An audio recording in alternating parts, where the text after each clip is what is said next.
on foul temperatures. Mister, you've dropped your wrist brace. Don't need it, child, don't need it, for I have seen the light. Hey, it's him.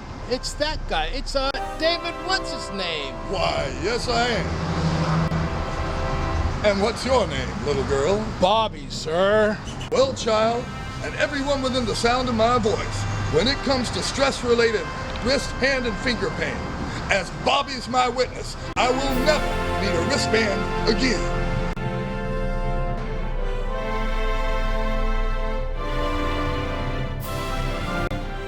Hi, if you're still watching, these injuries are actually quite easy to take care of if you just know how to do it.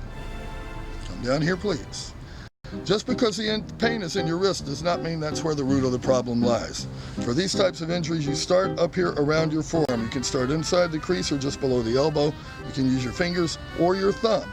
And you start exploring. You just work across the top. You push into the muscle.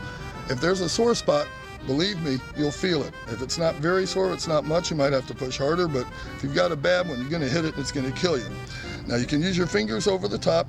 Use your thumb under the bottom. If you press hard, make sure that you have a vertical press from that last joint into the muscle, or otherwise you're going to injure the forearm that's working.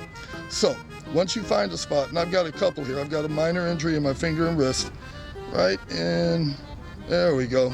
Feeling it right here, and I feel the line of pain running down that through between these two muscles, and I actually feel that in my index finger and in my thumb. I feel the nerve going right down and a little tingly thing right around this part, and that's the outside of that muscle. I find that spot, I feel how it presses.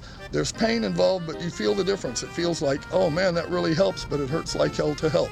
Well, you can ease up and it'll only hurt instead of hurt like hell, or you can press harder, your decision. It's the pain of recovery, and it will feel helpful. It will not feel like it's injurious. If it's an extremely sore area, you may want to rub very gently rather than pressing, and work other places near it rather than the severe pain itself. You find the pain anyway where it is, you work down it, give it up to a couple of minutes of solid pressure, then you work down the line of pain. The muscles go long down the arm, they cross at the wrist, so we work down the line of the muscles. I've got something right through here that's going into my middle finger. It's not much, but it's something.